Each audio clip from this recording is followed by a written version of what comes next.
over me the whole time, and God was preparing me for stuff, and not just Eva, just other stuff in general in life. You know, because sometimes I was dreaming about that last night too. So sometimes you go different paths and you don't know where it's gonna go, and you want certain stuff to happen in your life, but then God wants different things. So you think you're gonna do this job or that, or certain stuff happens, but then you just gotta take everything in perspective, because maybe the saints were, you might not like, you want to do something, but maybe it's better for you, and God was preparing you. And he slightly changed Or your you're course. right, and he uses the saints or the people watching over us in heaven to, our loved ones and the saints. And Yeah, that's true. When you said that, I thought of like trusting in God's plan for us and like His mercy, because when stuff like that happens, we, like you said, we can't see the future. We don't know Right. what's going to happen. We don't know every detail of the future, but God does, and God is already there. And it's just crazy. We can't even like imagine. God is, He doesn't know time. He's in the Right, he's past, outside of present, time. future. Right. Yeah. I mean, they say we really have to live in the present, because that's where God is truly present.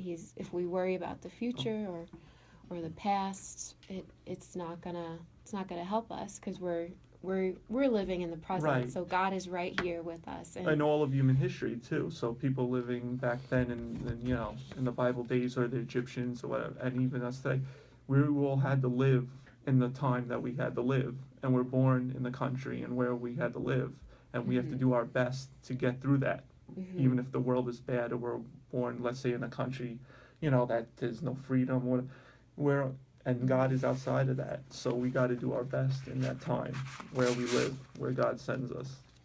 Right. And like you said before about the saints, I also wanted to mention another event. I'm not sure if you also attended this one, Joe, at our the Little Sisters of the Poor in Queens Village. You know what? Yes, go ahead. Not at the one at Queens Village, but I think it was like a couple of years ago when we were helping out with the meetup and doing that for the diocese. We actually did go to a Little Sisters of the Poor event, but we actually went to their main house, and I think it was in Connecticut or something, like where they actually live, and we went to like an event there at their house. And what did you do? It was actually it was for 4th of July weekend, so they had a big event where they invited everybody to come, and they kind of tied in what they do, their order, but also made it a little bit of a theme of like America and our freedoms that we have and stuff.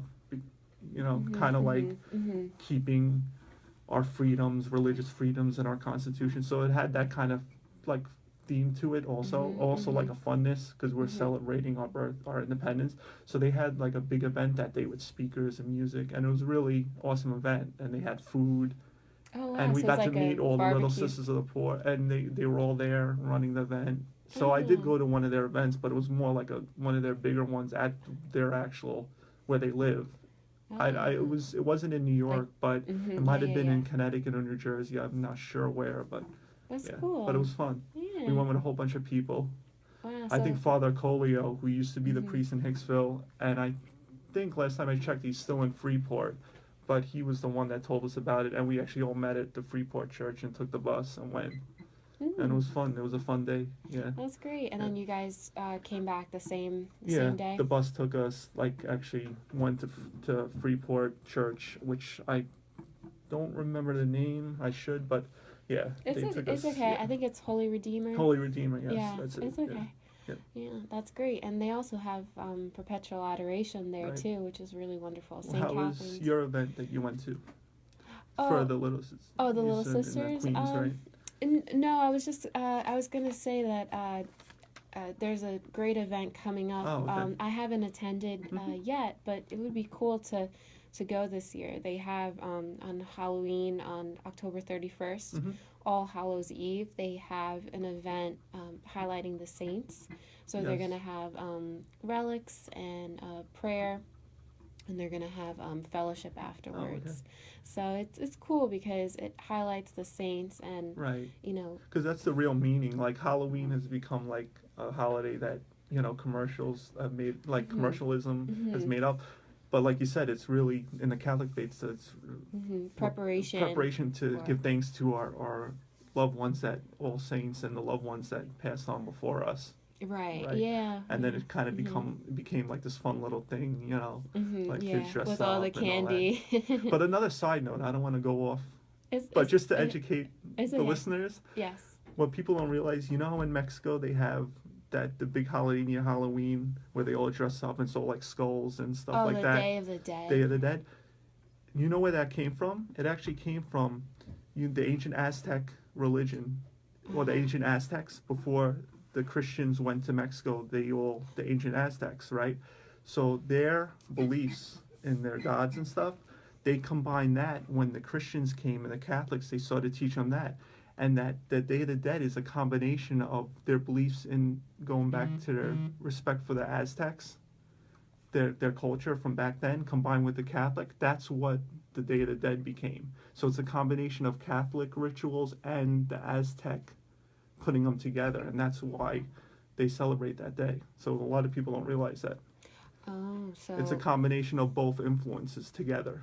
so basically Halloween kind of was also influenced by that too, do you think? Yeah, well, in Mexico. Oh, in Mexico. Just in Mexico when they have that day. It's a big day. It's gotten really big. Right. But that's where it comes from.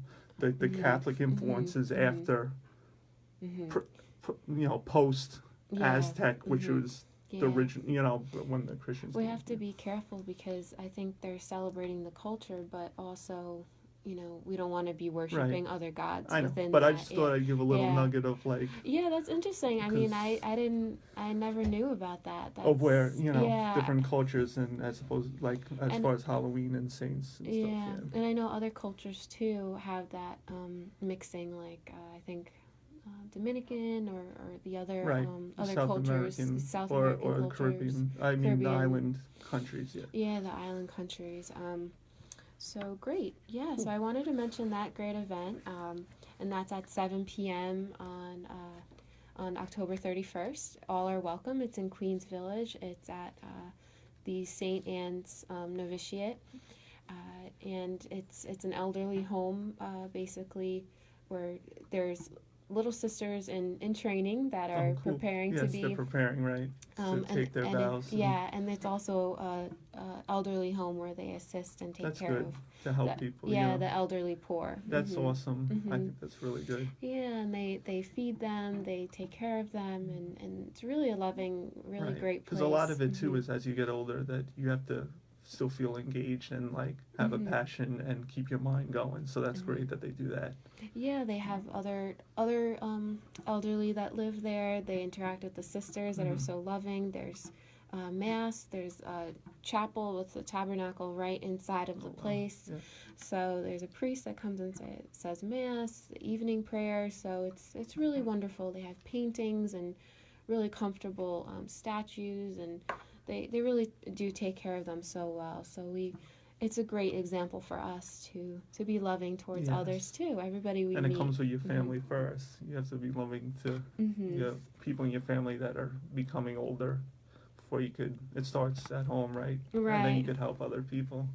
Yeah, like our grandparents Our grandparents, and right. other Or anybody people in the our family. life. That, Sure. uncles, aunts. Uncles, aunts. We have to respect our superiors, those who are older than us. And help them. And help them. Because they helped us when we were younger. Sure. Yep. Ways we don't even know Yeah. because we were a baby.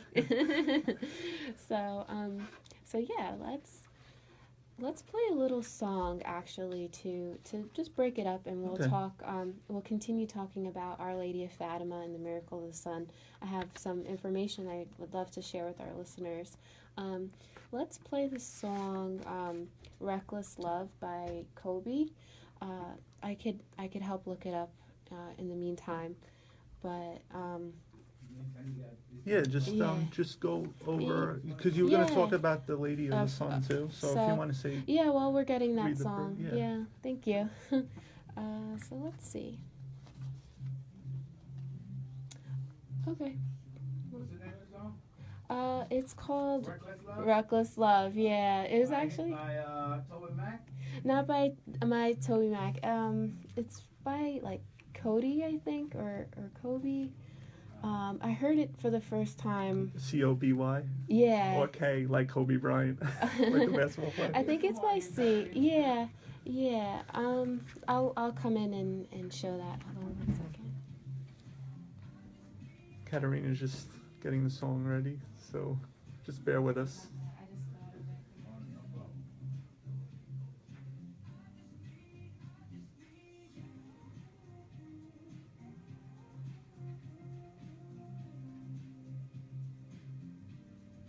So I guess this song will play in the meantime.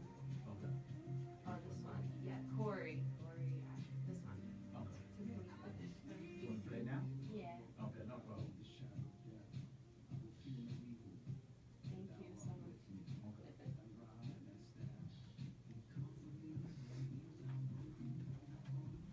We had another song. Yeah, Yeah, you yeah, had the he's other playing. song going.